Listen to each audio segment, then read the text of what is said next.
Hello and welcome to Swarajya Interviews. We have a very special guest with us today, Vivek Agnihotri, author and filmmaker. Hi Vivek, how are you? Hi Anand, how are you? I'm fine. So Vivek has written this book called Urban Naxals. This charts out his journey while he was promoting his film, Buddha in a Traffic Jam.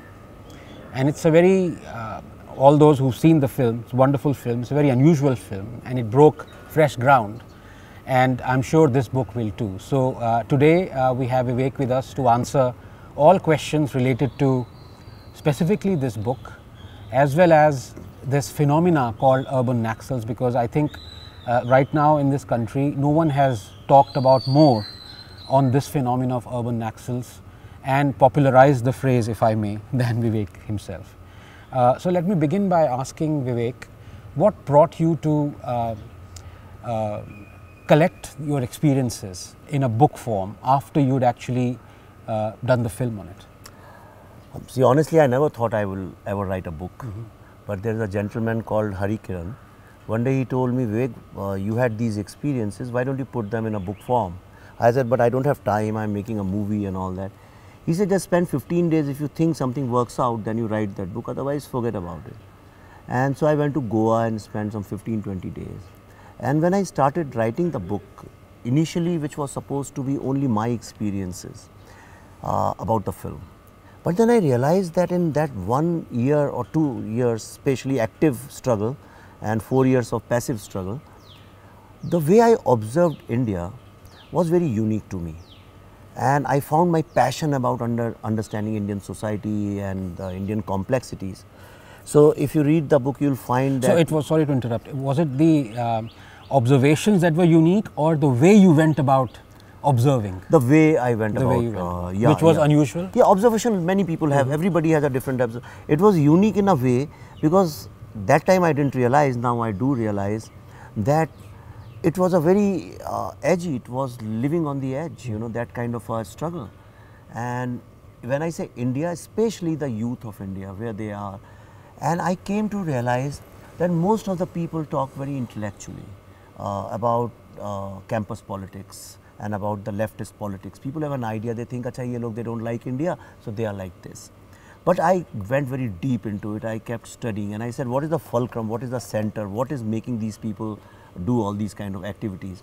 So I think in that context, then I said, no, it's important because nobody has ever written a book on this, except for Rajiv Malhotra, who has done on Breaking India, but it's a much larger thing and more in context of Hindu philosophy and more Hinduism. I had nothing to do with Hinduism. My thing was purely about India.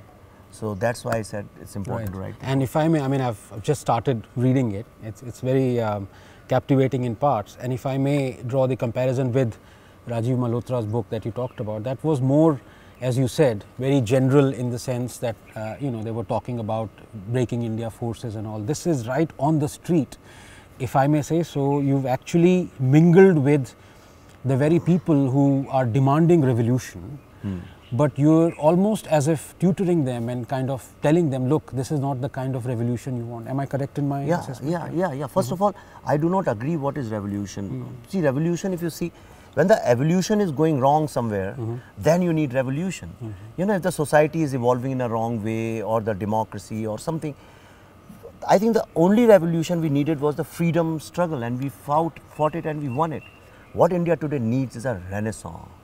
We need to evolve as a society more in terms of art, culture, literature and more, and of course science and logic and rationality. Rather than this conflicting thing where people are funded just to create a chaos or to manufacture conflict and chaos. And that's why I think it is very important that the wise men of this country, the literate men means everybody, okay? So literate and women. And women, of course, yeah. And educated people who have voices must fight these forces because India is standing at the threshold of a very big organic revolution. So we don't need these manufactured revolutions. Right. Now, I mean, the book is of course based on your experiences while you were promoting the film. Yeah. What made you, I mean, it was certainly a very unusual method of film promotion. I've never seen anything like it. It's like almost as if the director says, look, this is, I have taken it upon myself. I don't need any advertisers. I am going to go, I'm going to walk on the streets, I'm going to go to the camp. How many campuses did you visit, by the way? About 45. 45 campuses. Yeah. And by the way, dear viewers, we are in JNU, which was one of the campuses that possibly triggered, you know. So tell us about your last visit to peaceful JNU.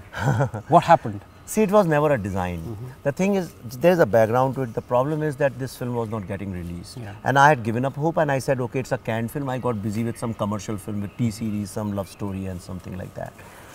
Then one day I was sitting alone, I had no work, and I said, why do I have to depend on the traditional distribution system? Just because you call it a film, it's shot on camera, but ultimately it's a story. So why don't I take my story and to its desired target audience, which is the students in universities. So I wrote to Professor Ira Bhaskar in cinema studies, and the best in thing, JNU. Of course. I mean, the first screening has to be in JNU. Why not? It's a political film. There is a lot of left and right conflict here. The film is about that. The film talks about the Naxals, which is inspired more or less from JNU. So why not show it here? And I thought she would, because in JNU all the professors talk about freedom of expression, the space for tolerance or space for dissent. But then the way she played the entire game, that's when I said, जब मैं इस दुनिया में अकेला आया था, right? Nobody advertised in film industry. Sorry, nobody advertised wanted directors. So I'm not on anybody's payroll. I went out of my own free will. So I said it's a story which now I'm going to tell people. And when we came, some boys invited us. They said, "Come to JNU, show it to us." I said, "Anupam Kher को मैंने बोला कि sir चलते हैं, but nobody will come. They are saying 10-15 लोग होंगे, उससे ज़्यादा आते नहीं हैं." He said, "See Vivek, you have made a film. Even if one person you can change his mind, it's job well done." But when we reached here, there were some 4,000 students in admin block. All the Was photos. Kanhaiya there? No, he wasn't there. But when we were going back, they were taking out a small rally of some 70, 80, 100 people. I think it's in the book also. Who was the other guy? Umar. Khalid. Yes, that's right. Khalid, no? Yeah. That day he got released from the jail and they were celebrating it. So I found those 100 people and for the first time I was told that people were shouting Bharat Mata Ki Jai and Vande Mataram. It's not that I feel very good when people do all this sloganeering. But it was very symbolic. The posters I see here are so full of darkness and negativity, and they're such dark Free posters. Palestine. Yeah, Free Palestine. Yeah. Now, I have to ask you a question. Why most of these posters, including NSUI, which is a Congress, why do they have Modi everywhere? I think the agenda If it's against the society, then why political leaders? Yeah, I think it's a very politically charged atmosphere, JNU, and I think it is mostly. I mean, the discourse is controlled by the left, and that is what. In fact, sorry, I'm here to interview him, but since he's asked a question, and no, you let don't it be mind, a chat. Yeah, okay, it's the idea. chat. I want people to understand these complex concepts. Yeah. So I mean, it took me about a year to understand that why are people creating so many narratives. It's almost as if every wrong thing that has happened in India has happened after 2014. And earlier it would take a month to kind of rectify or point out a flawed narrative, which is completely biased. Now it takes a week, maybe even less than that. You know it on Twitter. Oh, yeah. Most of the narratives are devised on Twitter, and most of them meet their death on Twitter. Yeah. So people have realized that I mean, when you see after 4 years of thousands of things that this government has done, many of them terrible, many of them good, many of them decent, whatever, thousands of things.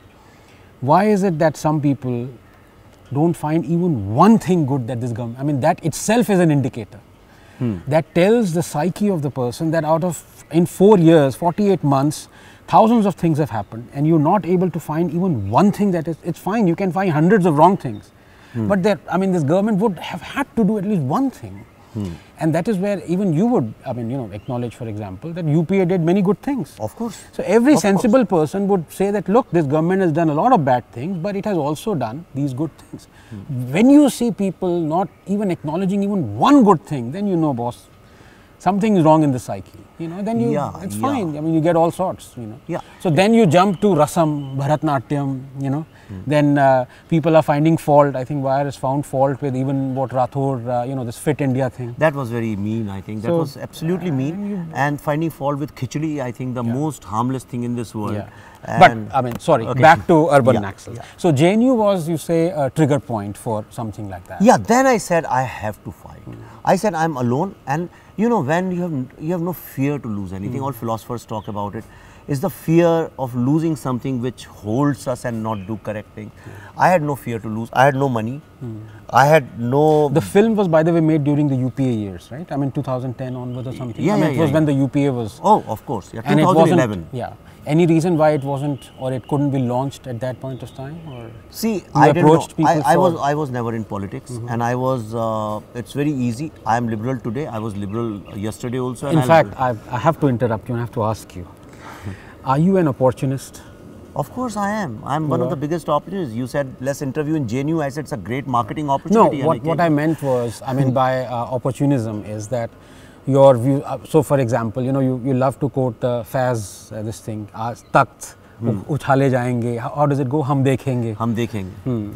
So, तो आपका भी जो है वो चिट्ठी पत्रा जो है वो लोगों ने देखा, पुरानी ट्वीट्स जो उछाली गई आपकी. नहीं, उससे पता चला कि you were probably a secular before 2014. I'm not. I mean, to use that phrase. No, I'm not. So, have you changed because the government has changed, or I mean, what has? No, nothing like that. I'm not secular. I was never secular. I don't believe in the concept of secularism. So, I mean, for example, you know, you criticized people who, you know, criticize Modi for not taking the skull cap, saying that, look, there is hypocrisy in it. But there was a tweet of you, you know, next to Jama Masjid with the skull cap. Yeah, I'm a filmmaker. I go to places, I wear uske memes bane, uske piche audio. See, it's very easy. You take things out of context. But let me tell you, because a lot of people saying this, I'm a very liberal person. I really don't care who does what. I never interfere in anyone's life. The thing is, as far as Gujarat is concerned, until 2011, I totally saw Gujarat the way I was shown by the media. I joined social media only in 2009 or 10. And that's when I slowly, initially my reactions were exactly what anybody says. Okay, you take a child and you just keep feeding him one information. It was one-way traffic. I was fed with that, and I thought, yes. So you believed in the mass murderer thing, and Amit Shah is a murderer, and all those things you believed in? Yeah, of course I did. I mean, I did. I believed in lots of things. I also believed that Nehru was actually my chacha. You don't believe it? When I was 8th or 9th, I realized he was not my chacha. Because I was in Kendriya Vidyalaya, and most of my batch, all of us thought he was our chacha, because the way, the fanfare, the way Bal Divas was celebrated and all that. So lots of things we believed in until we probed, and I don't need to probe it. See, in my scheme of... So here's the question. I mean, so possibly would you say you are a case study in being driven by, or your thoughts being driven by the media narratives before 2000, before you saw sense? Yeah. Would you say that? Would you say you're a case study in that? No, and like, you know, it's a very interesting thing. Then we had kids. Yeah. Okay, when we had kids, we said, let's experiment this. Why give them our thoughts? So let's stop newspapers. We stopped all the TV channels. We have no newspaper comes to our house. Aapne kuch bola. I said, you get me newspaper. I don't read newspapers. We don't get television in our house, so I don't know what's happening in the world. And we said, let's get into the process of self-discovery. In fact, when you read this book, you'll find it's half spiritual. It's more about self-discovery and finding the continents of your own mind and of your own heart. And that's when I joined social media, I started reading different points of view. Otherwise, I was in Bollywood. Bollywood is a highly one-sided narrative, believes in one narrative. I was part of that. You can't escape the industry. And I also believed that all this is wrong. I also thought, oh, come on, what's wrong talking about beef publicly? Okay, but I never spoke about pork publicly. I always spoke about beef. And then I slowly, as I started this thing, I realized with my children that so much I have learned was wrong. Not because it was wrong, because it doesn't help my life. How secularism helps me?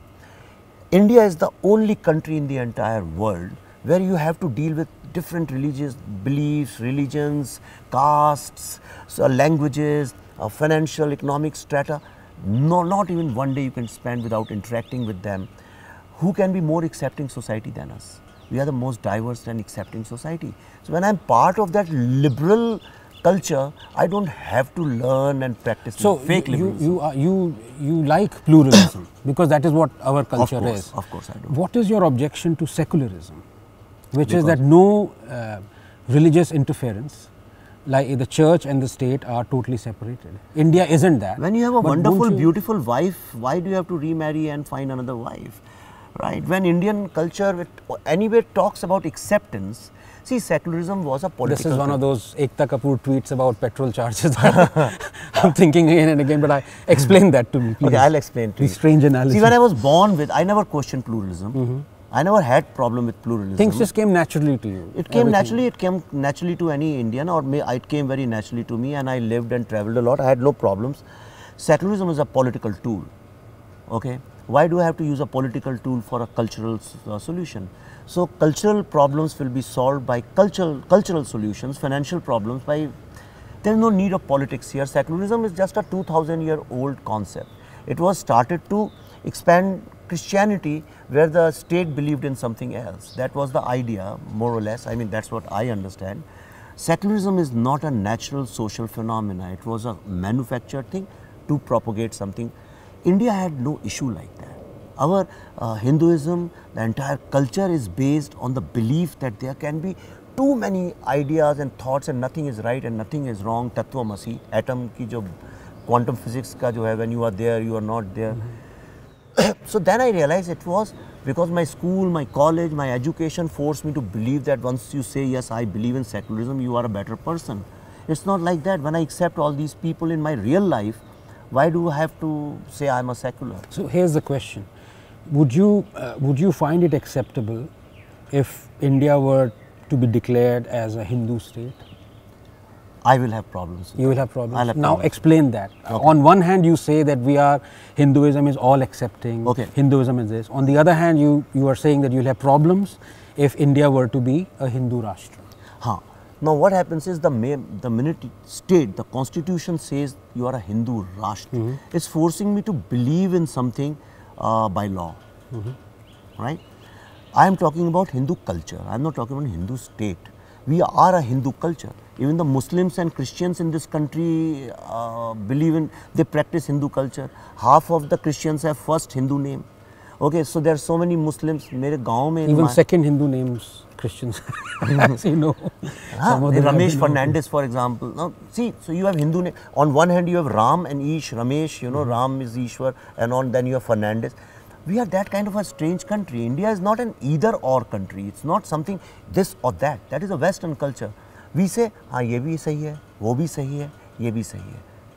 So I believe in that. I believe in total acceptance, not tolerance. Here's the dichotomy. So on one hand you say, look, we are all accepting, we accept everyone, everything, and we have. On the other hand, you also accept that it is because of India or Indians practicing Hinduism that this is the case. Hindu culture, this is the case. Yeah. So what I ask you is the problem with India being a Hindu state? No, then it becomes a law. Then it becomes a law. Explain that. What do you mean? I mean, what would be in the law? Saying what? No, this is my... See, if I believe that yes, Hindu culture is the best thing, you may not believe in it. And that's exactly what I'm saying. If you don't believe in it, it's fine by me. You practice whatever you believe in. But the minute constitution... But that is Hinduism, right? You believe in whatever you want to believe, yeah. So if that is the law saying that, hey guys, believe in everything you want to believe in, would you have a problem with that? Of course I'll have a problem. I don't want, even with that? I don't want law to dictate what people should believe in. That's why I'm against putting secularism in that, because law is, and that's what Ambedkar said. No, Ambedkar said it, and I'm going to have this argument. Okay. Ambedkar said in Constituent Assembly, after you questioned me, I went back and I've researched. And I couldn't find the quote. There is no quote. I have the paper with me. Okay. I'll show you. And I put it in my film just to put it on record. You know what he said? And he said a great thing. He said, you cannot put socialism in the constitution because socialism can be a policy of a party. It cannot. Tomorrow if the future generation wants something new, they want a different policy. Yeah, of course, I agree with that. And that's why he disagreed. But your tweet was different. I mean, your wordings of quote unquote. But anyway, that's separate from the thing. But what I want to get back again is that you have just accepted that you have no problem in India being a secular state, because that is exactly what it is. If a What law is secularism, I am asking you? is total separation of religion, church and state, total separation. But we don't have it now because, you know, I'm sure Mahatma Gandhi's vision kind of forced a lot of people who were forming the constitution to have religion in it. So there are about half a dozen articles that are based on religion. Let me ask you some uncomfortable question now. This entire Dalit politics now, okay, that is related to Buddhism now. The state appeases Dalits, right? Dalits run a Buddhist campaign. Abhi Bombay mein kuch din pehle hua tha. Oh, that, yeah. All that. So that is also, they call it a religion, isn't it? Isn't state involved in that? Yeah, I am not disagreeing. So we are not secular state. Yes, so we are not. So but I'm saying concept. is I agree with you that India is not. I've said so before. India is a plural state. It's not a secular state. My question is, do you have a problem in India becoming a secular state, or are you okay with the way India is right now? No, I'm not okay with this. First of all, this secular word, I have a major disagreement. It's not an Indian concept. See, India is a very complex country. What is happening is we are trying to always compare it with the West, and we want India to fit into that template. India will never fit into that template. क्या template है वो? India का template है, it's totally free-flowing or open-ended. It's ever-growing, open-ended. That's why we have so much of chaos in this country, visual chaos. We have filth, we have things happening on their own. कोई कुछ कर रहा है, कोई कुछ कर रहा है. That's why we interfere so much in each other's. India is a free-flowing country. Isko, if you'll try to bind it into these definitions, you will reach nowhere. Okay, it's not that I want to fight them, whoever wants to do that, but I do not believe when we have a settled concept of universal acceptance, then why do we have to bring in foreign concepts like tolerance and intolerance and secularism? Tolerance is a foreign concept? Of course. Explain that. Okay. I thought we were, I mean. I've written a chapter on that in this book, you must read it. I'll tell you why. In India, we have so many regional parties. So many parties. आप कल को खड़े कोई भी party चालू कर दो. For democracy, it's so wrong to have so many parties. Wrong. Of course, that's what is happening in every state. So many parties, and nobody. See how many political. But if I, for example, if you or I believe that there is no party right now that exists in India that professes my views, you are well within your right to form a party. Right. So what's wrong in that? Which means we have political tolerance in this country. Yes. We have? Yes, of course. Yeah. We practice so many languages, so many foods and habits. We have cultural tolerance in this country. Of course, yeah. We have given birth to so many religions, so many people live in this country with religions, subsects, castes, etc. So we have a religious tolerance also? You mean cut off the media in last 10 you years? You mean according to me, the religions don't have tolerance, but we have religious tolerance. We accept other religions. Yeah. But the religions that people believe in India, they are highly intolerant. No, that's also not. In last 10 years in your life, how many times you have to face religious intolerance? Not me per se, because I'm not in politics. You won't find people. There's so many. You say anything against, and there's a fatwa against you. You say anything against, people are filing FIRs and things of that sort. वो human nature देखिए, आप एक घर में रहते हैं, जब 10-20 लोग घर में रहते हैं, there are people against it. They keep saying तुम ये आज ही नहीं करो, ये करोगे, बच्चे को नहीं बोलते घर से निकाल देंगे तुमको. Let's not take them very seriously, and those people mean nothing. इस book में मैंने यही लिखा है, what is their relevance in the overall scheme of things. But in day-to-day life, there is no problem. So we have a sort of a religious tolerance. आप इस तरह से आप नमाज पढ़िए और इस तरह से आप दुर्गा का विसर्जन और गणेश का विसर्जन करिए और इस तरह से लंगर लगाएंगे जिस दिन अमेरिका यूरोप में आपको समझ में आएगा रिलीजियस टॉलरेंस किसको बोलते हैं. I agree with you. What I'm saying is the religions don't have tolerance. We have religious tolerance. That's so a difference. We have as a society we have that. We do. Yeah. We teach all kinds of education. We have madrasa also. We have Bharati Vidya Bhavan also, and we have hardcore fundamentals. We have liberal institutes like JNU. Careful, there's a JNU spider. So we have crawling towards you. I wonder why. So we have all kinds of education. We teach all kinds of education systems exist in this country. If you go to US, how many kinds of one universal style of teaching? We have different styles of teaching. So we have in education. I am saying in almost every field, people can say anything they want to. Today, if I want to speak against anybody, I can. So we have lots of great things in this country. What happens is, on social media and media, just headlines we read, we feel as if there's a lot of chaos, conflict, everybody is fighting. It's not true. More and more, this book is about that. People, after reading this, they'll realize Actually, people live in harmony and people are okay. They don't have problems. Everybody is not very inspired, or they don't have aspiration to compare themselves with the West. They are happy with their local traditions, cultures, big bindis and pallus and their maxis and so their when Mysore you say Paks. people, I'm glad you mentioned that. But so let's come back to the book and the topic in hand, because now we need to discuss whatever little time we have. You and me can talk for days, you know. One weekend we can talk non-stop. Yes, I know. Yeah. About urban Naxals. Yeah. Now you have a problem. So let me begin by saying that you don't have much problem with this government right now. I have. You have? Yeah. Can you quickly tell me what are the problems you feel, or what are your issues with this government? See, it's a very delicate thing. I mean, I have two problems. You're not, I mean, at least you'll be honest in accepting that you're not very critical of it on social media. Yeah, I'm not critical for it, for the simple reason because social media, I want to tell it very honestly, I use social media as a marketing tool for my ideas, my experiences. I don't use social media as something where I'm intellectually going to gain something from somebody, or I'm going to... No, that can be interpreted differently. Sorry to interrupt, because when you say marketing, you say, well, you're not honest with you are honest with your views on social media. Of course, I market my ideas. Yeah. Osho marketed his ideas, Buddha marketed his ideas, Krishna marketed his ideas, Gandhi marketed his ideas, Gandhi did with Harijan and all. No, I mean, just clarifying that what you tweet, you are honest about it. Of course. Those are your ideas. You're not just saying it for some marketing purposes. No. There's a difference, no? Yeah. I'm not marketing somebody Otherwise, people else. will believe that whatever Vivek says is, he basically doesn't believe in it. See, I want this country to understand, if you aspire to be a superpower, you cannot be a superpower without marketing yourself.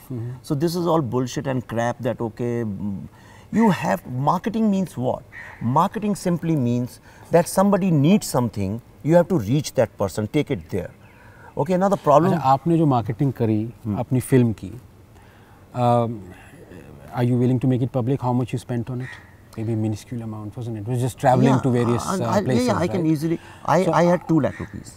2 lakh rupees, that's incredible. I was given by somebody those 2 lakh rupees. So you marketed. And I'll also tell them there is a gentleman here, unne kaha naam nahi lena, but he runs Mr. Rahul Gautam in Delhi. He came to see my film, you were also there.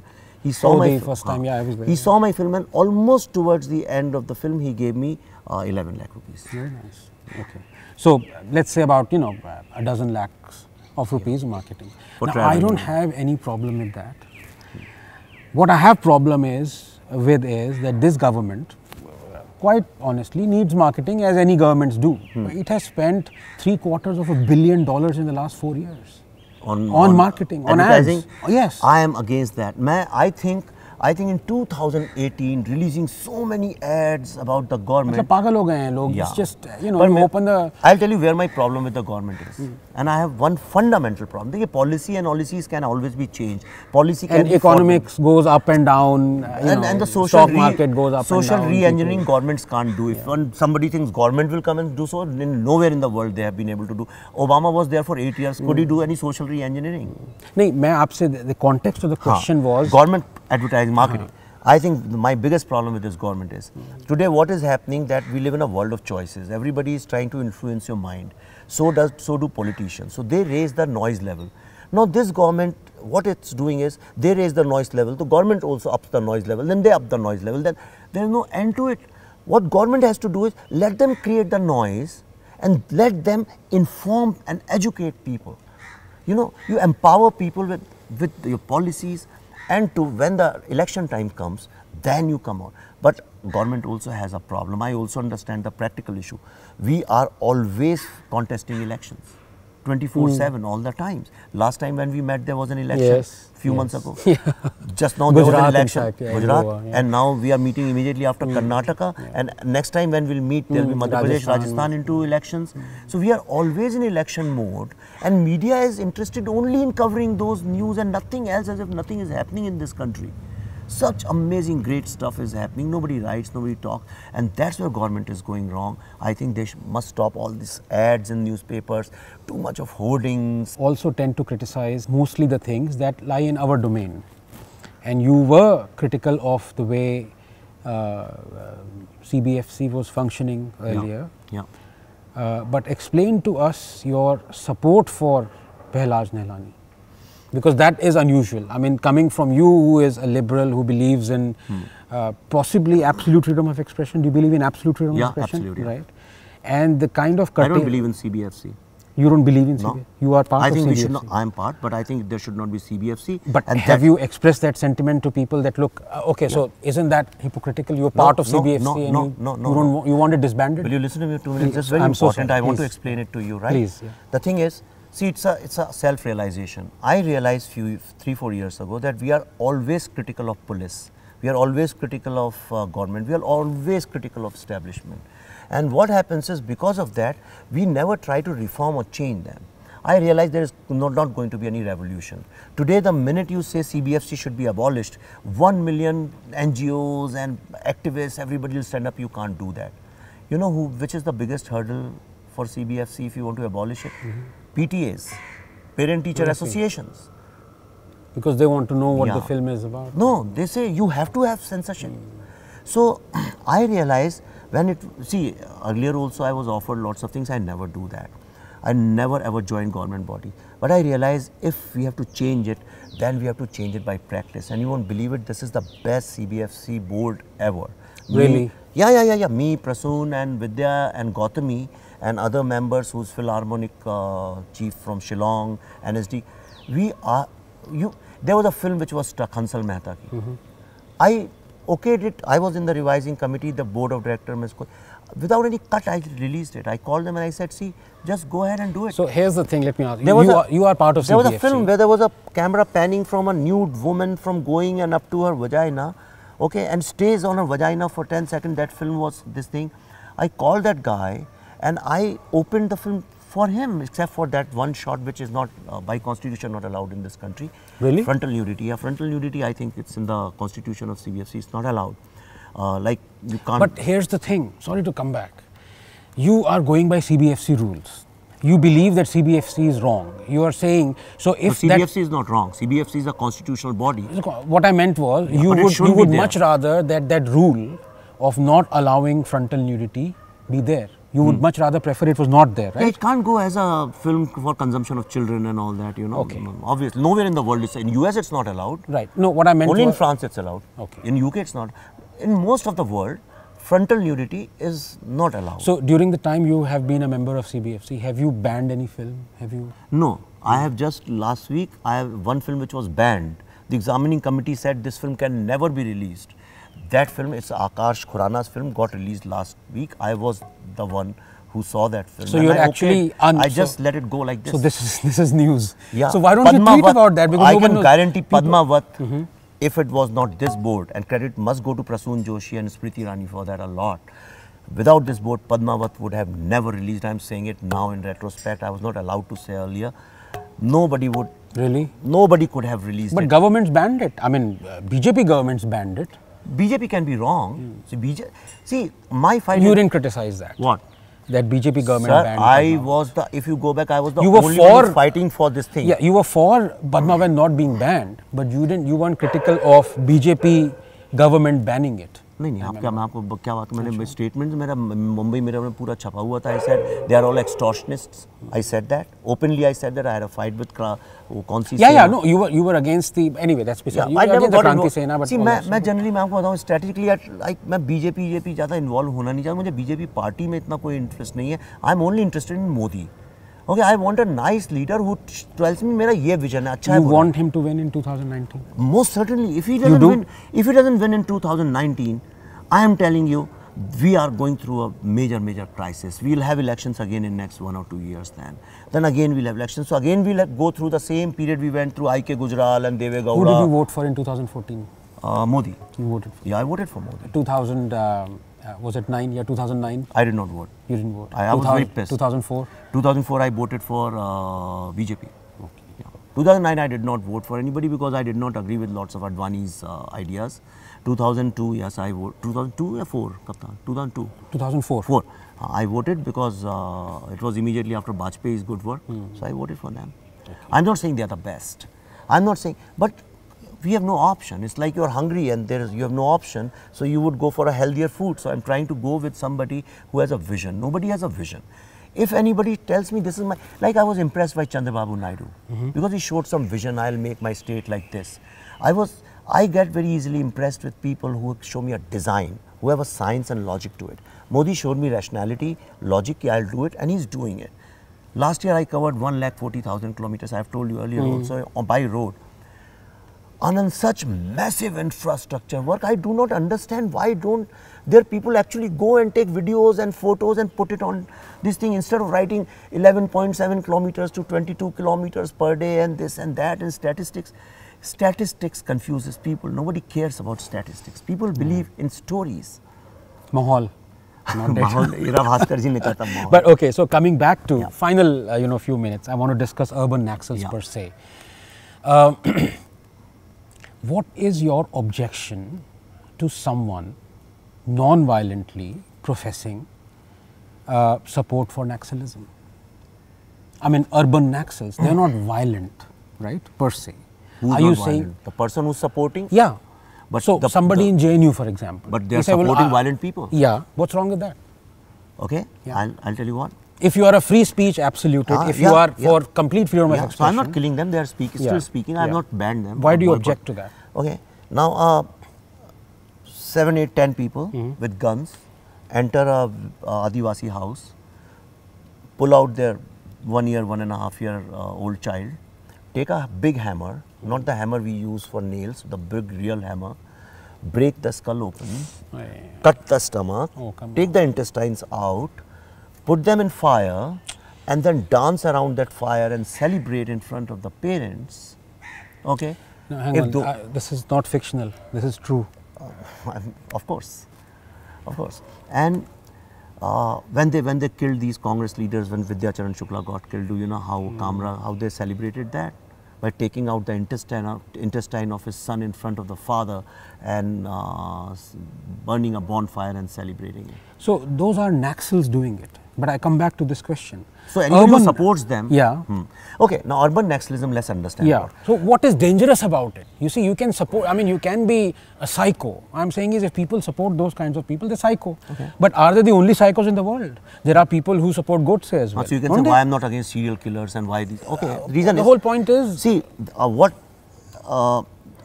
okay. IG Kaluri in Chhattisgarh, Bastar, who now he's in some other post, he fought these Naxals.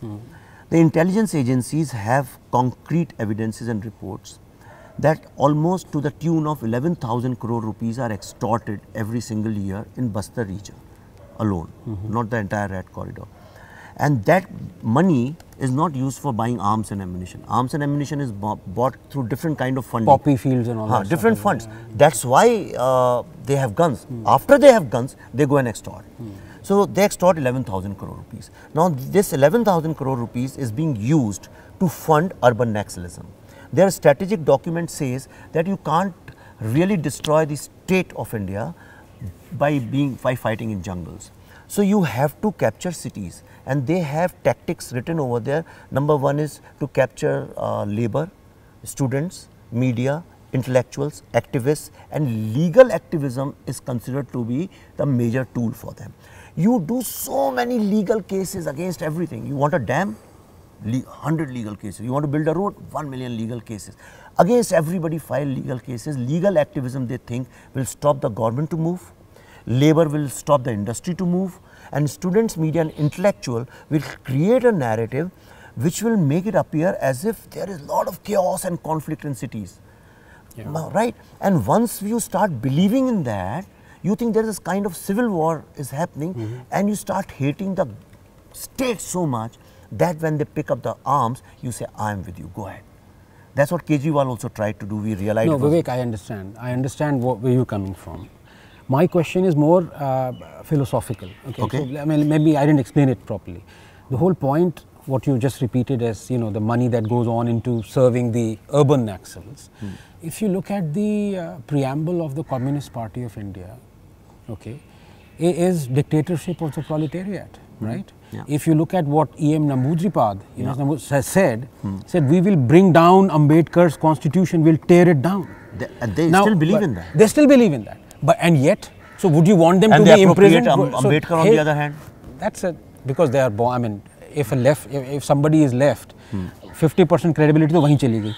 The next 30% उसकी tweets पे आ गई, 80% वहाँ चली गई. उसके बाद 10-20% बचा बचा. So that's immaterial. Point I'm trying to make is, what is conceptually, what is your disagreement with somebody supporting Naxalism non-violently, like how will you do it? How is it possible? By writing books. Can you support IS by? People do it. So do you have objection? Of course, if tomorrow I find out that you are using IS money to publish your books, and you are using IS money which is being extorted by killing people and all. Okay, that is wrong. And for your activism. Right. So if you're using money which is got through 11,000 crore illegal. rupees are being used to feed this legal activism. Do you think that the jo Kasab or in sab ka hua tha, do you seriously believe it just happened out of emotion? No, it was a concentrated effort. It was an organized, structured effort. मतलब उसमें भी urban Naxals घुस गए थे. That is वो तो I urban thought Naxalism. RSS की साजिश थी जो 28/11 अटैक हुआ. No, I mean Digvijay Singh said so, right? Yeah.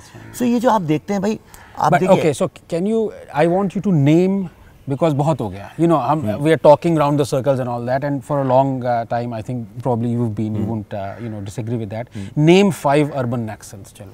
Okay मैं आपको बिल्कुल मैं जानी, पर ये हायरार्की में है.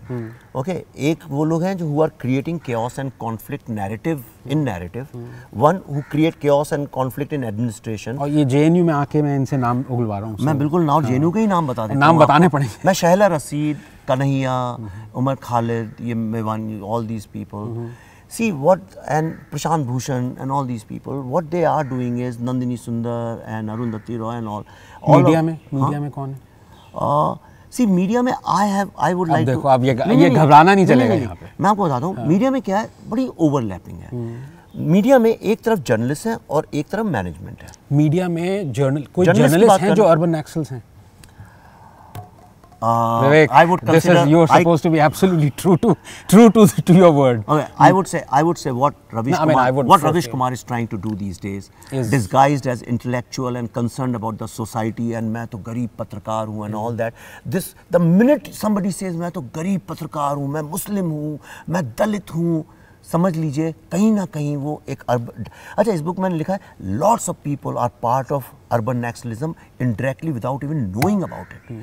जैसे आज राइट विंग का एक मूवमेंट चल रहा है, बहुत सारे लोग उसमें जुड़े, उन्हें कुछ मतलब भी नहीं है मोदी से कि वो क्या चाहते हैं, उनको पता भी नहीं है, वो सिर्फ इसलिए जुड़े हैं because they hate the other party. So I am not here because I hate the other party. I have been a Naxal myself. Hello, stop press. You haven't read the book. Yeah. No, I mean, I'm reading it right now. The book so says can you that. repeat that? You have been a Naxal? Yeah. You were a Naxal? I have burned buses, gone to jail. I have thrown stones at Vidhan Sabha. I was influenced by my professor, and that's how the film came about. And that's the book is all about. That it's a journey of a person who was a communist at heart, who read only Faiz and hated Indian writers. Vivek Agnihotri. Somebody who excuse me, no, this needs to break the internet. Vivek Agnihotri, who is now supposedly, avowedly a Modi Bhakt or a right wing or whatever, considered as that, was a Naxal, was a communist, wore Che Guevara t-shirts. Of course, I did. I have a photo bhi hai mere paas. Believed in Mao. Yeah. Not Mao. I never believed in Mao. I believed in Marx. Pol Pot? Marx. अच्छा Marx. You believed in Marx. हम Marx की generation वाले. तो भैया ऐसा वो दिन कब आया? जब विवेक अग्निहोत्री ने कहा जैसे ना मतलब when did it dawn on you? What the hell were you doing? 2012. That's too late in your day, bro. Yeah. That's like very late. Yeah. क्यों? I don't know, because I was very comfortable in that materialistic. I was in advertising and I was in. I mean, normally they say if by 25 you're not a communist, you don't have a heart. If after 25 you are a communist, you don't have a brain. So this thing dawned on you when you like late 40s. No. But what happens is after you finish your college and everything, and luckily I went to US to Harvard and I saw capitalism and I understood, and I didn't like capitalism so much that I can stay back. So I came back. There was some socialist in my heart. I came back. I was in US, I remember, Rajiv Gandhi won, everybody said now India is going to change and modern vision, and I came back to participate in that process. But it never happened. That broke my heart. Then VP Singh came, I supported him. That revolution failed, it broke my heart. And then I quit. I'm reading politics. So here's the $1 million question. And then Kejriwal came and I supported him. That broke everyone, every sensible person supported Kejriwal. And every sensible person has now rejected Kejriwal. Yeah. Right? Now, but the point is, would you foresee a day when you could switch back again to being a Marxist, to being a Maoist, to being a worshipper of... I'm a forward-moving person. Why will I go back to the You hell? won't. So No. you've totally, completely rejected it for eternity. Absolutely. You're never going to become a Marxist again. Absolutely not. Okay. Never ever. Right. Because I've understood that this world today is moving because of new ideas, not the state. And communism has failed everywhere. Why buy a failed product? It's not going to help anyone. And it's not that I'm a very pro-capitalist and I say कि everything should be. I'm not against. Now my mission is. अभी आप बीच में मतलब अटके में मतलब you are like for farm loan waivers, you are I for don't believe subsidies. in farm No. loan waivers. So you're not a socialist then. I'm not a You're not. socialist, but I'm not a materialistic also. You know, capitalism is good as an economic policy, but the byproduct of capitalism is that in no time, it makes you believe only in the external and we forget about the internal. Spiritual. Internal means like family, ये आप बहुत सारी चीजें relationship. Mix कर रहे हैं मतलब you're mixing economics with spirituality or No, something आप that उसको spirituality बोल रहे हैं पर मैं कह रहा हूँ जैसे for example the first thing capitalism destroys is the family structure. Now I don't know right now. I'm not a sociologist. I don't know how social reform, but I think that our family structure should be preserved. It should not be destroyed. I think that is India's biggest strength. Nothing is better about India than our family structure. But if you look at urban areas, in big urban metropolitan cities, this slowly that structure is also going through a major change. by family structure you mean that husband and wife should stay together. Husband, wife, children, other relatives, you know. So you are against triple talaq. Of course, I am against triple talaq. Okay. Yeah, it's not that I am against divorce, but I am against triple talaq because it doesn't give any freedom or empowerment to a woman. But it's, yes, I am. So, okay, final couple of questions. We were talking about this urban Naxals and we somehow haven't yet talked about this Tukde gang. You, I mean, almost every time you feel like criticizing urban Naxals, you bring in this Tukde gang. क्या है ये? कौन है इसके gang members कौन है? ये टुकड़े है क्या? And why are you against this tukde? See, I have my own. First of all, do you sincerely believe that there is indeed a tukde gang in India? Of course. It's not that I do not believe that Kanhaiya actually wants to seek India ke tukde ho jaye. But it's a strategy to create chaos. You start questioning everything. They are questioning the state now. They are questioning the constitutional framework of the country now. Okay, they are saying just isko problem hai ye disgruntled state hai isko freedom de do. Isko problem hai usko de do. Right? So it's like every child is saying कि घर को तोड़ दो, उसका division कर दो. तो वो तो एक टुकड़े तो अर्नब गोस्वामी ने किया हुआ है. पर मेरा जो But by the way, I mean, you know, one thing we have to clear, especially because not just because we are in JNU and I'm from JNU, but the fact is that no JNU wala ever shouted those slogans. That you have to clarify. There were people from outside who had come. So no JNU. But then the people. But uska abhi, if you see the, I mean, of course, they might believe in secession, seceding and all that. And they're like, for example, they don't consider Burhan Wani a terrorist and all that stuff. But they did not shout. But they did not also condemn it. Yeah, that's a different matter. That's a different. So their intentions were. Their intentions might be that, like but you they're said not. कि आप BJP के खिलाफ क्यों नहीं बोलते हैं विवेक? तो मेरे intention clear, कितनी भी उसको intellectualize But करो. so you are yes, against. I support the party. So you are against टुकड़े obviously. Right? Anybody अब should मुझे be. अब ये बताइए. And you want Modi to win 2019. Yeah. अब ये hypocrisy देखिए. अब ये जो बंगाल में हुआ है panchayat elections. Did you know that BJP was in cahoots, was supporting a party that is supported by Maoists? अब इस पे आप क्या कहेंगे? That's question number 1. Yeah. Question number 2. ये कश्मीर में क्या कर रहे हैं PDP के साथ? 10,000 stone pelters को इन्होंने clemency they the. Same BJP you want to win in 2019. ये क्या है? अब ये पहले first question टुकड़े जो अभी and I can show you the Hindustan Times report. You're right. Yeah, and you know that. Yeah. BJP is supporting the party that is backed by the Maoists. Like Srinagar, पहले कश्मीर पे बाद में आएंगे. पहले ये बताइए. ये टुकड़े को सपोर्ट कर रही है बीजेपी. जी हाँ. देखिए सबसे बड़ा प्रॉब्लम हमारी कंट्री के साथ ये है. The first that there is some systematic problem, which is that nobody today in politics and all over the world, not only in India, in modern politics, nobody cares about policy. Nobody cares about this is my policy and I'll stick to it. It's only about sustaining the power. everybody needs power and has to sustain. नहीं, that's goal shifting. Goal post shifting. नहीं, मैं आपको आ रहा हूँ, but I'll answer you the way I am going to answer. I'm not a scientist. नहीं, so please. Good. Okay, तो ये एक systematic problem है, and every party becomes some time or the other become. BJP ने मायावती के साथ भी किया हुआ है, जैसे कश्मीर में पीडीपी के साथ अलाइन नहीं करना चाहिए था. What you think that's wrong? Of course, because it's confused me. Forget about other people, uneducated voters, right? तो अब यही तो $1 million question यही है. जैसे मुझे कर्नाटका में, I was so hoping that BJP does not even claim to form the government. They have to. One party has to say, it's not about power. Okay, you have not given us full majority. We are sitting in the opposition. You guys go and fight and do whatever you have to do. But every time it appears that everything is only about capturing power, और उसके लिए दुश्मन का दुश्मन भी दोस्त होता है, इसको हम लोगों ने morally justify कर दिया politics में, right? And BJP is as much part of it as anybody else. So I told you, I don't care about BJP anywhere in the country. I only care about Modi. No, ऐसे नहीं चलेगा. ये नहीं चल सकता. तो क्या करूँ मैं, वोट नहीं दूँ? नहीं तो क्या आप क्या you want, मतलब how is Modi and BJP are totally intertwined? Of course they are, but then Modi is leading. It's like the engine is running, some bogies are bad. Doesn't mean I'm not going to board the train if that's the only option I have. No, you mean to say that BJP supporting the Maoists in Bengal, Sir, on one BJP hand, supporting PDP in Kashmir has gone without the knowledge of Modi? How is that possible? Of course. So Modi has agreed, right? Yeah. Then?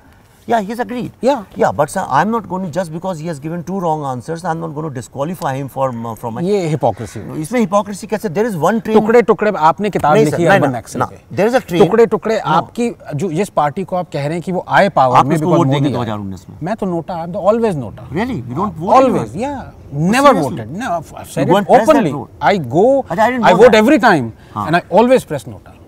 But that's a different one. That's it. मैं ये कह रहा हूँ. See, but I vote. I'm not a nota person. I vote. Of course. So I have an option. There is a train which has no engine, only bogies, and there is a train which has an engine, lots of good bogies and couple of bad bogies. So I decide. I say, okay, I'll give. At least this train will take me somewhere. This train is never going to take me anywhere. I know, but that is like devil in the deep blue sea. Yeah, but don't you understand? The same party on. I mean, you wrote this book. You detest urban Naxals. You detest Tukde gang. And the party you want to win, because you want Modi to win, is supporting these guys. Where is your? I mean, अगर आप लोग नहीं उठेंगे, कहेंगे कि क्या कर रहे हो तुम लोग यार? कौन कहेगा? वो तो चलती, इंजन तो चलता जाएगा. Then change कहाँ से आएगा? Change तब आएगा जब आपके और हमारे जब लोग रिजेक्ट करेंगे कि BJP we will not allow you. वो कब रिजेक्ट करेंगे? जब वोट नहीं देंगे. पर आप वोट देंगे और आप उन्हें रिजेक्ट करेंगे, या तो सब नोटा दें, या तो सब लोग डिसाइड कर लें इस साल हम नोटा देंगे. And it's a good idea. It's not if you want, let's start a campaign. My dream is that NOTA wins an election. Let nota win an election. Psychologically that would be, you know, what, but anyway, see, but you see what I'm trying to get at. Yeah. But I hope I'm not being rude. No, I'm just trying to, pierce out, No, you are the only person I discuss politics with. You have never seen me discussing politics with anyone. Yeah, I know. Okay. But ये dichotomy क्या है कि आप वहाँ पे मतलब कहते हैं कि ये stone pelters देखो ऐसे ये बदतमीज लोग हैं, ये इनको मारो, इनको hang. पूरी BJP supporters कह रहे हैं hang these guys, okay, from the nearest lamp post.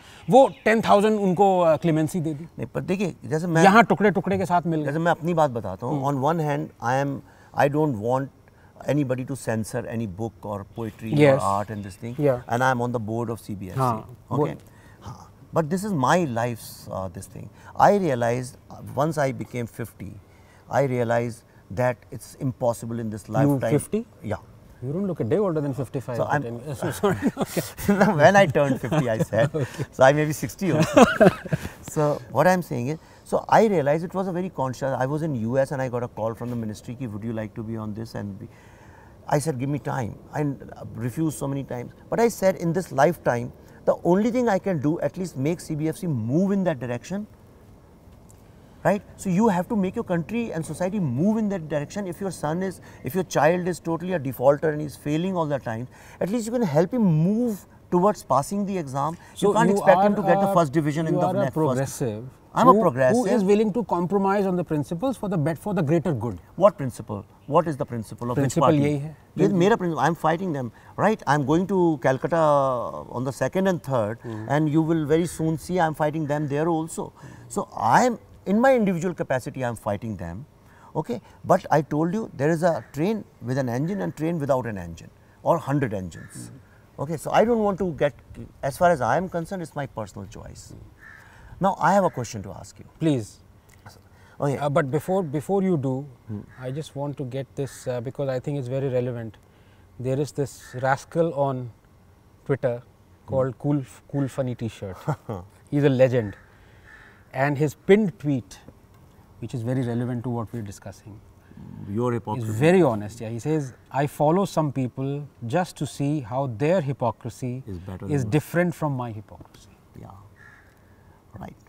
और ये मैंने कल भी लिखा था राहुल रोशन को, right, that their death threats are bad, our death threats are good. It's just built, I mean the whole system is built on yeah, so like if a death threat to me when I make Mohammed and Urvashi is fine by everybody, death threat to Modi is fine by everybody, but death threat to Rana Ayub is really UN human rights come in, and this bullshit about human rights, let me tell you, Bastar, all these people talk intellectually, nobody has actually gone. I have never met any journalist by, don't mean these 20,000-30,000 rupees salaried guys working scorching it. I mean these people in Delhi, Lutyens Delhi, nobody has gone. Before I forget, ये आपने जो नया शुरू किया है, why do you condemn elitism?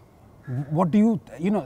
Because elitism in India means beneficiary of Congress corruption. At a drop of a hat, you are calling people elitist. Let me tell you, everyone who is called an elitist loves being called an elitist.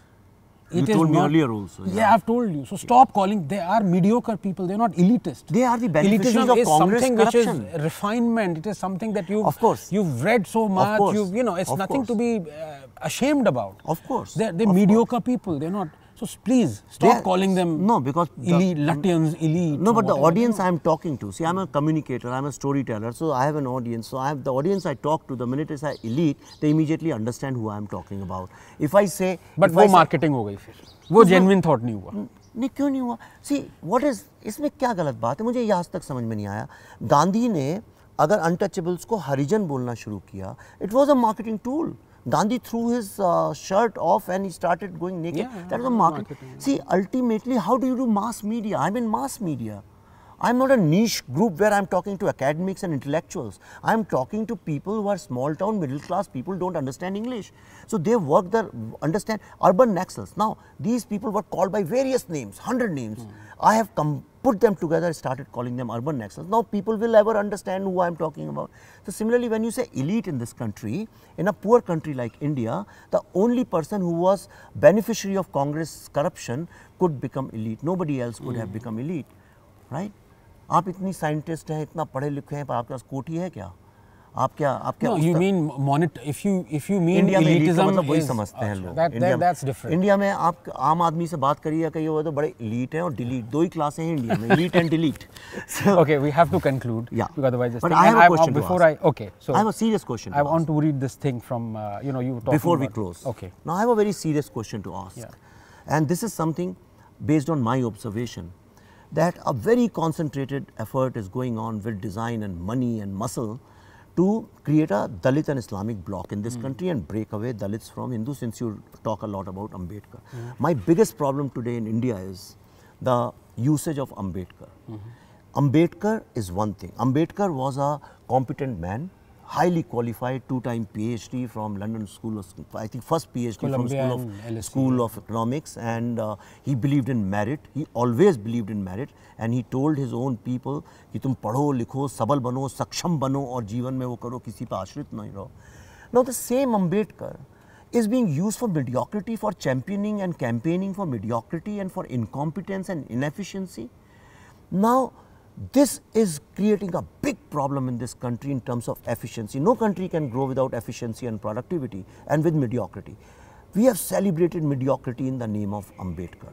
You are mediocre, incompetent, get attached to Ambedkar. So I have a problem with Ambedkarism, which people practice, not Ambedkar. Ambedkar I still think is a highly qualified and competent person. But don't you think this over-usage of Ambedkar by BJP, by Congress, by everybody in this country, you can be a guilty party, you can be a duffer, you can hide behind Ambedkar. Of course. And because of the Ambedkar discourse, we are forgetting another great man, Gandhi. You have objections, I have objections. No, hang on. I mean, I don't hate Gandhi. No, you don't. I I have not deleted the tweet. Where in fact after my article, a lot of people asked, they fished out this tweet. Tweet fish out तो करने में ना आपकी तो बहुत सारी आ गई थी, मेरी भी आ गई थी. And ये देखो तुम्हारी tweet जो कह रहे हैं greatest person who ever walked the earth. I believe that, and I have my reasons to believe that. And the reason is that I have not found, you see, we don't know a lot about Ambedkar because he didn't write much on him. And people have not read him also. Gandhi has written everything and people that have he written ever discussed. Yeah. And I love that, that is so rare that a person is willing to, even if he's right or wrong or whatever, he might be, full of his ego or hubris or whatever it is, narcissist. But everything is out in the open. That is the rarest of rare qualities. Gandhi never had the power. People had the power to reject him. They were fearful of him. Okay? Even Ambedkar at one point after Pune Pact, when Gandhi went on fast unto death, Ambedkar also was scared. That is how, he acceded to Gandhi's demands. But the point, and he hated Gandhi for that, by the way. But the point is, and Patel, we are having a war with Pakistan. Gandhi says कि भाई 65 crores इनके जो हैं due हैं इनको वापस दे दो. पटेल कह रहा है गांधी जी लड़ाई चल रही है हमारी, वो पहली चीज करेंगे, सारे आर्म्स खरीदेंगे. गांधी ने भाई fast unto death. Patel had to agree. So Gandhi was, the power is not of Gandhi. The power is that we had the power to reject him. We were scared of that. So who is guilty? Right? Is it Gandhi who's guilty? Okay, he wants to go on fast unto death. It's great. We are fearful of the repercussions that might happen if we refuse what Gandhi wants. So who is at fault? So I don't fault Gandhi. No. Yeah, and We. And let's be objective. Gandhi, I hold him for the, sorry, it's not my interview, it's your interview, but we'll talk about all that sometime. No, so what I was saying, don't you think it's a big, is going to become in next 5-10 years a big problem? Of course, Ambedkar. and it's a trap. And I have a fear, what happens if there is a reverse discrimination? And which so many cases are coming up. The other day there was an article where people were writing about how powerful Dalits are actually oppressing landless farmer, Brahmin farmers and caste farmers, So I think overusage of Ambedkar is dangerous. Well, we do find, for example, OBC, the power of that the OBC yielded, 40 years ago, is very different from the power that OBC yields now. I mean, if you look at, I hate to talk and test this thing, but it is a fact that you have this Yadav votes and this vote and that. They're very powerful lobby. Of course. They can, Of course. So, of course. In fact, out of all political leaders, some of the richest political leaders are Dalits. Do you know that? Yeah. So anyway, so we fear Ambedkar. That is why we, that's why we worship him. That's my thing. And it's a trap because no party, now you see with this SC/ST Act, okay, Supreme Court has said this is blatantly illegal on the provisions because you can't arrest someone without doing a proper investigation. And everyone, even all the, the left-wing writers and all those guys who go on and on about freedom of expression, equality, liberty, they are for, this kind of act, and they were against Supreme Court. And nobody had the guts to go against it. Supreme Court has repeatedly now again said, we stand by our thing. And you know what's going to happen? It's going to be another Shah Bano thing, that the parliament will overturn. No party has the power to go against the thing. No. So what you like reservation. I think today India's biggest problem is reservation. It's going to create such big problem in next 10 years. A huge generation of these young boys and girls. Now, अभी आप कल आए हैं results. अब किसी को समझिए 78-80% marks मिले हुए हैं, बेचारे ने साल भर सारी जिंदगी मेहनत की है, ये सोच के थोड़ी मेहनत कर रहा था कि मैं अपर कास्ट का हूँ. वो तो मेहनत कर रहा था. The other guy now suddenly. But that's a different story altogether. Yesterday But you can't question that today because of Dalit politics. You can't say a word about it. Yeah, you can't. But I'm for reservation. In fact, anyway. But that's a different. So let's end this thing. This wonderful discussion. Sorry, it's kind of weird towards gone tangential and all that. When we are going to meet, it's going to happen. That is a given. That happens. And a lot of people believe that we are like in sync and aligned with our objectives, political objectives. They don't realize that we differ on so many things. That's why I like you, Anand, honestly. The reason is... And same here. And you cop a lot of abuse on Twitter, and I'm surprised as you keep on... You haven't blocked anyone, I generally don't block people. I block only when somebody abuses my wife or my children. Then I block them for the simple reason they'll keep doing it again and again, and why listen to... Otherwise, I don't block if somebody abuses me. So you're very receptive to... I have not muted anybody till date, really? And I always reply without even looking at their profile. So very often people say, why do you reply to people who have 1 follower, 2 followers? Now suddenly I realize that most of them actually are bots created by Congress IT cell. Like BJP did earlier, now they are creating bots. Then I said, what's the point replying them, because that guy is not replying back. So he's just one-way traffic. So I don't reply to some people, but I always, you have seen. But you like social media, you like Twitter, you like being on Twitter? Yeah, right now, as of now. But I have a feeling that after my film Tashkent Files is released, these are two missions I had taken. You know, I wanted to अच्छा, आज आप, by the way, we've discussed Tashkent, आज आप अखबार में आ गए, your news in Sunday Times of India. No, people are saying you conned at Cannes and all that. Can you kind of now the problem is give our viewers some details? So this is sort of a journalistic bullshit. The problem is they don't want people like us to go to Cannes. My film I've just finished shooting now. How can I screen my film in Cannes? Just when we have not edited, how is it possible to screen the film? Like we are doing interview, is it possible to put it on Swaraj? No. My film, since we had a lot of international inquiries, so we made a screener, which a lot of people do, and it was screened in Marshdu Festival. Which screener is like a trailer or something? It's a longer trailer, which tells everything about the film. And Cannes Marshdu Festival is the market, which is the biggest market in the world. And actually that is why Cannes Film Festival is Cannes Film Festival. They don't understand, these stupid people. So they also show films and festivals and all those things, but it's the market where all the activity happens. My film was there. It got a standing ovation there. There are pictures and videos of that. And then Government of India invited my film to put it, and for the first time this year, Government of India featured 4 regional films. So, and this lady is, did she care to get your... yeah, she sent me an email, which is here. She Sonam Joshi. Yeah, she sent me 4 questions, which I replied. How filmmakers spin stories. She asked me 4 questions, which I replied. I mean, the reason why Listen I asked to me, no. Yeah. I replied to 4 questions she asked me. She not even mentioned that she just picked up one line which suited her narrative. So these are the people who create a narrative. Their problem is how this small town Hindi speaking guy who abuses us can be. अब ये फिर आप इस पे आ गए. Sir बिल्कुल सही कह रहा हूँ मैं. आपको पता ही नहीं, आप समझते ही नहीं वो politics. You are no. Why do you go back again and again to your root? They are not important. They are important. You are not under. They slot you. I mean, though people will slot you, कह रहे यार ये तो यहाँ से आया है भाई, क्या है ये? See, that's ये वही that चाय वाला thing. Why do you need to say all that stuff, यार? No, it's important. You're not. You are. No, that is the reason. See, listen. This is what is happening. This is politics. You're going to Cannes. You're but not. I'm some see. Mufassal town where you're screening in on a bed sheet. You've done that in Jadavpur also. We did. See, whenever film is officially listed in Cannes book. It right? was. It is. So you should have told her, no? Then I told her in the email, but she never reported. Now that's why I'm saying why they hate me, because look at the people who are defending her narrative. Who are those people? They are Anupama Chopras. Anupama Chopras represent a certain class of people who are not like me. Because I'm making a film on Lal Bahadur Shastri, I am making those kind of things. They call me Sanghi because I do that. I speak in Hindi, give speeches in Hindi.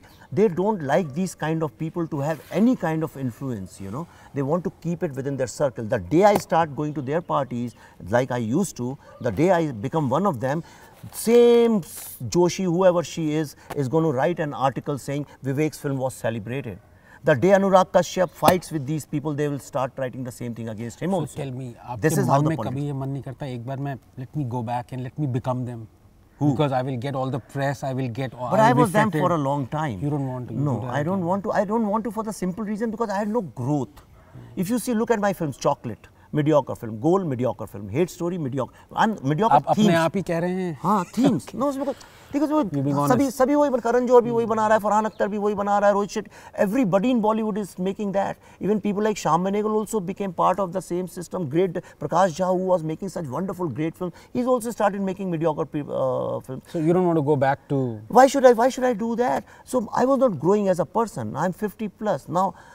This is a vanprasth की उम्र आने वाली. It's my time to self-actualize myself. So I'm discovering Indian stories. I discovered this story. I've discovered Shastri. Now I'm working on Chanakya.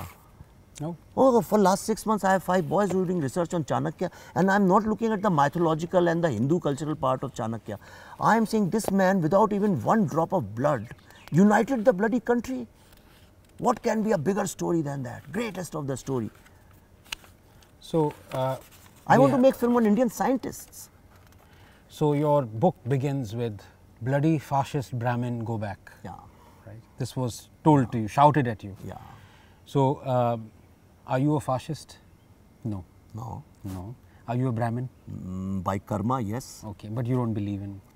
You're not My children don't even know. You're not Janayudhari. हमारी family में कभी किसी ने, my father was a rationalist. I mean, in our family, they believed in khadi and they believed in Gita. That's it, and Vedas, and they believed in no religion, no ritual. So we have no God's photo or picture in our this thing. I have Buddha, yes. Okay. So before we end, I would love Vivek for you to just read this thing. It is written by Kosi, who was a surrendered woman Naxal commander, and I think that's very fitting. If you could kindly read this.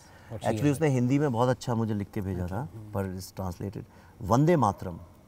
Your book Urban Naxals about the network of Naxalism in urban areas will strike a blow at the roots of the widespread Naxal movement in the entire country, including Bastar and Chhattisgarh. I am one among those thousands of young women and men who end up being intimidated by people from Andhra, Telangana, running a reign of terror to consolidate power to join their gangs. I am certain your writing will help unmask these Naxal leaders who come from outside. By outside, she means urban areas, and rule over us folk living in the jungle and their white-collar supporters and enablers. This will be a significant contribution to bring peace to Bastar and other Naxal-affected areas.